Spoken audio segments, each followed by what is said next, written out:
So, hello, everyone. My name is Abdel Hamid. I'm a doctorate student at Northwestern Polytechnical University.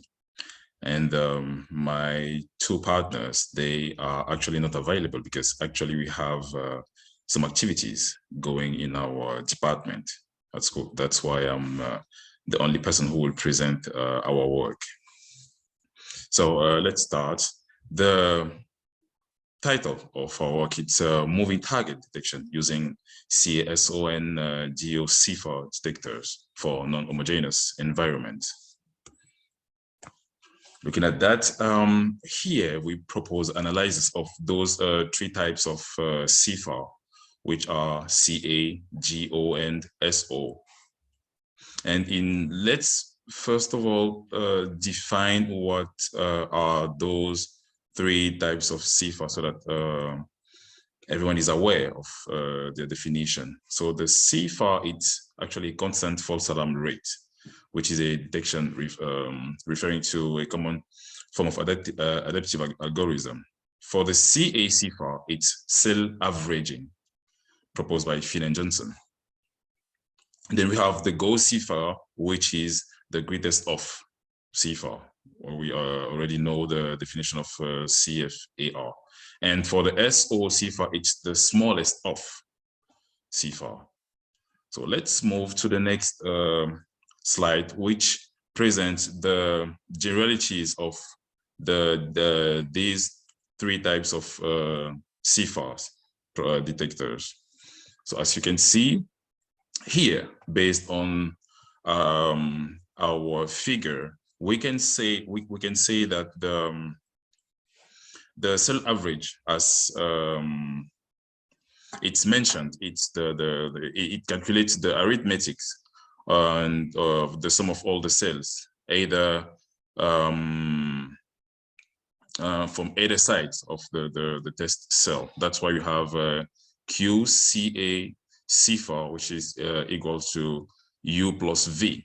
So concerning the goal for the GO-CFAR, we can just say it's a detector comparing the arithmetics sum of two windows U and V in order to choose the greatest value of them. That's why for the GO-CFAR we have Q of GO-CFAR, which is maximum of U and V. And about the SO CFAR, we can say that it's the smaller of the two windows U and V. That's why we have QSO CFAR, which is equal to the minimum of U and V. So these, based on that, we can clearly see the difference between the three types of CFAR processors. So let's move to our next slide. Okay, here we directly move into the CFAR loss. So concerning the CFAR loss, we can say that the method we used here to measure the relative of the CFAR processors is called CFAR loss, so that all of us know the meaning of the CFAR loss that we are talking about. And in this figure, it shows the probability detection graph, which is a connection from the detection probability and the SNR, which is the increase of the SNR, which is in decibel. So here we can say that the CFAR loss define the quality of the CFAR detectors. It is the difference in decibel of the CFAR detectors SNR and that of a detector which with a fixed threshold necessary to realize the identical detection probability. And for the fixed threshold detector, in this case, we consider it as an ideal CFAR case. So for this one, we choose the probability detection of 0.4, and for the CFAR loss, we choose 1 decibel of the SNR. Moving to the next one, this is how the next file will be organized, because For the next part, we will do simulations and interpretation of the result about our three CFAR detectors processors. So first of all, we start with the case because we talked about the homogeneous environment and the non-homogeneous environment, but we will be more focused on the non-homogeneous environment, which is directly related to our topic. So let's start with the case of homogeneous environment. So here we present the variation of the detection probability for the CA-SON GO-CFAR detectors as a function of SNR, sorry. And we have three different graphs where we can see the different values because we increased the value of N using the value 8, 16, and 32. So based on that, we can say that we have different graphs because we changed also, we tried to change the PFA, which is the probability of false alarm in these cases, because we will have a total of 6 different graphs. In the previous figures, we used the value of 10 powers minus 4. Then here you can see that we changed the value of the PFA, but maintained our values of N, which are still 8, 16, and 32. So based on that, we try to then obtain the graph of the CFAR loss, which is our the object of our main concern. And here you can see that we considered only the value of 8 and 32. Okay, so for the next part, we did a little discussion about our graphs. So what we can say is that the performance of each system improves by SNR increase the basic target, and we find that the increasing of the SNR of the SNR, the size of the references window, the probability of the detection approaches that of the optimal detector. We also find that the SO-CFAR's performance depends on N because of the small value of N. And based on our analysis, because I can't, as you can see, I don't need to read all of the part, we had to conclude that the key point affecting the probability of detection remains in the first number of effective cells. Why? Because the increase of the number of probability for low value of SNR in homogeneous medium CFAR. That's why you can see in our 6 figures that we have a very low increase of the value of SNR, even with the variation of the value of N, which is not really affecting our curves, as you can see on the different graphs. So now let's move to the case of non-homogeneous environment. It's our main concern. So here, in this situation, 2 issues can be studied. So the first issue where we test the cell is inside the clutter region, while the second is when the test cell is not reached by the clutter. So in this part, we consider the CNR, which is equal to N divided by 2, which is half of the value. So as you can see on the 3 graphs representing the CA, GO, and SO-CFAR detectors, we had to change the value of the CNR, which is the number of cells in the clutter. We had 5 decibel, we have 10 decibel, and we have 15 decibel. And according to the different values of the CNR, we can see how our graphs change.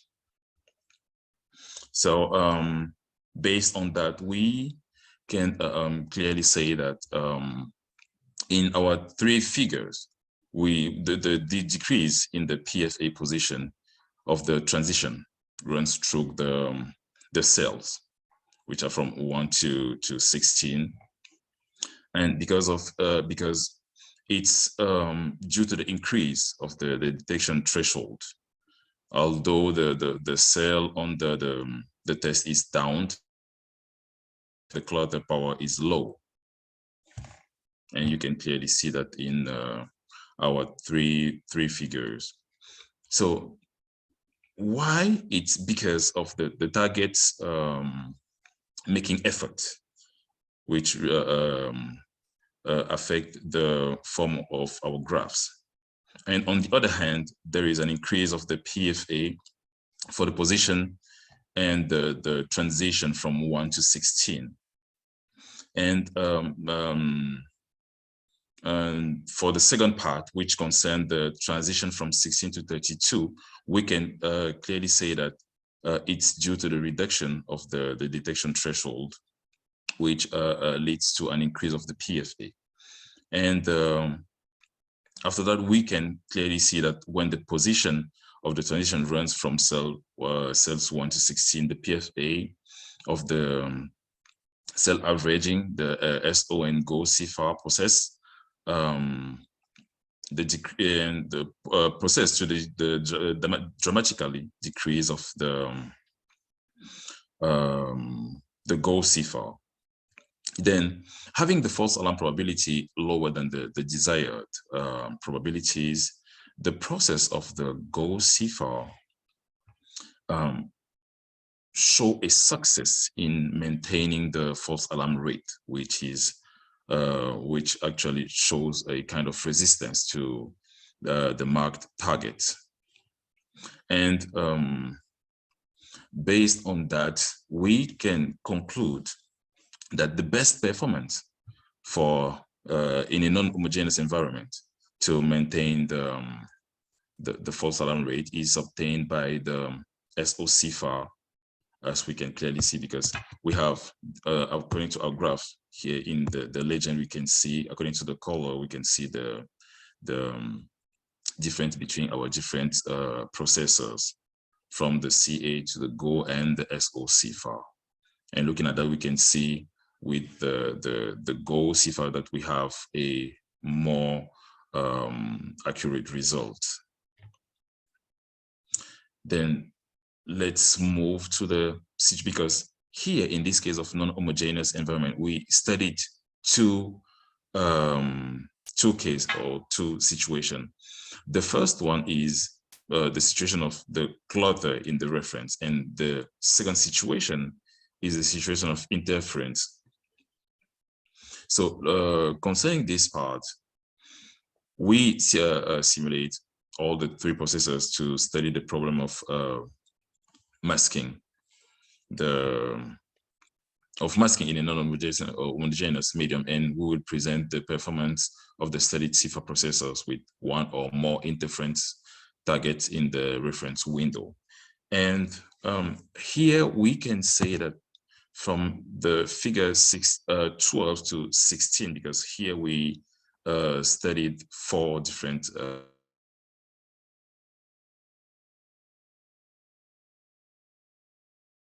presence of a foreign target as a function of the maintained target SNR. We had the PFA of 10 minus 4, and the N equals to 32.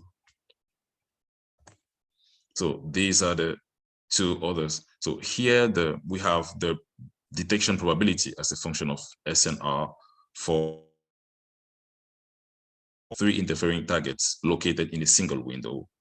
Here we have the probability, the detection probability as a function of SNR, but this time with 4 interfering targets located in a window, while on the two previous one we had with a single interfering target located in a single window and two interfering targets. And you can clearly see the variation in our, let's say a kind of slight variation of our curves, which shows that the real effects on the interference presence. So then this last figure, we have the detection probability as a function of SNR for a single target interfering in each of the two windows. So based on that, we move to the second part, which we have figures representing our detection probability as a function of SNR for our three detectors with three interfering targets located in a single window, and so on. So what we can say here is that we moved to the CFAR because, as I said before, actually the CFAR loss is what constitutes our main concern, because it's based on that we can clearly see the efficiency of our different detectors. So here we have the CFAR loss for a single interfering target located in a single window. The next one is the CFAR loss for two interfering targets in a single window. Here it's for three interfering targets, and this is for four interfering targets. So what we can clearly see, as you can see, it's that the SO-CFAR slightly is more constant compared to the GO-CFAR and the CA-CFAR. And the variation is really slight. And even for the two other detectors, it's kind of slight, because even with our different variations, we don't clearly see the difference amongst our curves. So now for the last one, we have the CFAR loss for a single target interfering in each of the two windows. Here we can clearly see how the SO-CFAR varies, because for the previous figures, it was kind of constant, stable, but here we can see the increase of the SO-CFAR. So in terms of result and discussion, what we can say is that in the figures 12 to 16, they represent the performance of our three processors with and without interfering targets respectively.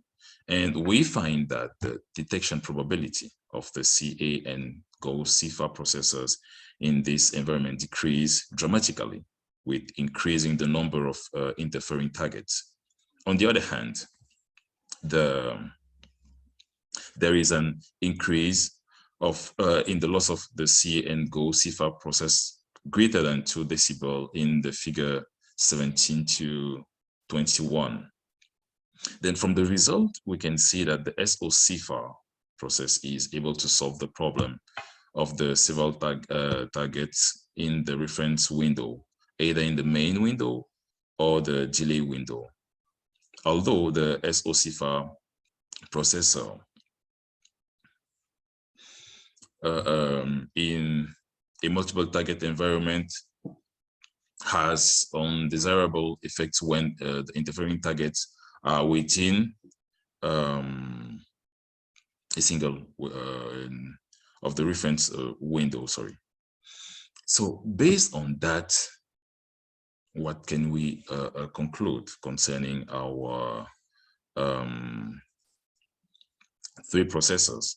So I think we can say that the GO-CFAR and the CA-CFAR performance or presence of on the presence of interfering targets in the reference cells cause serious degradation and in the detection probability, because as we saw in our different graphs, we didn't clearly see the differences, and the increase was really obvious since the first test. And concerning the SO-CFAR, we can say that it shows the strongness in the presence of interfering targets in a single window. But the performance deteriorate in the presence of interfering targets in both windows. That's why in this figure, we clearly saw the difference, because here with the single window, we clearly see how stable the SO-CFAR is. But when we move to the two windows, we can clearly see how it changed, which means that in the presence of a single window, it's quite stable. It's the most reliable one. But when we have to deal with two windows, it decreases drastically, and it kind of shows a kind of a deterioration of the processor. So looking at our conclusion, in this research, we have to study the CFAR processors, specifically the cell averaging CFAR, the greatest of CFAR, and the smallest of CFAR detectors. And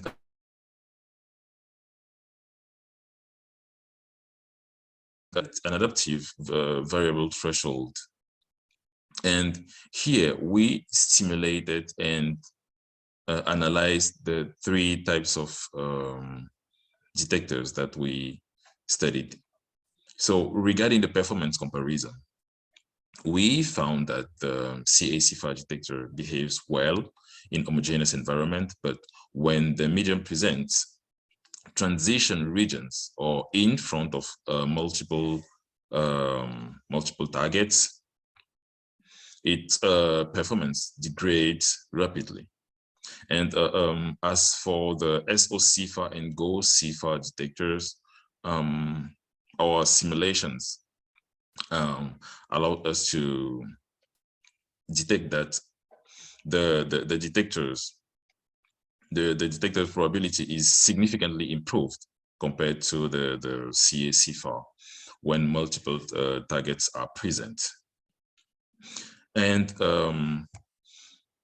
looking at the SO-CFAR, which is clearly the best processor, here we can say that the SO-CFAR processor is given the best performance on maintaining the false alarm rate in a non-homogeneous environment, whereas the greatest of CFAR processor presents the best performance when the cell is surrounded by high power clutter, which shows the strongness of our three processors, but mostly the SO-CFAR, which is the best when we have to deal with the maintain of the false alarm rate.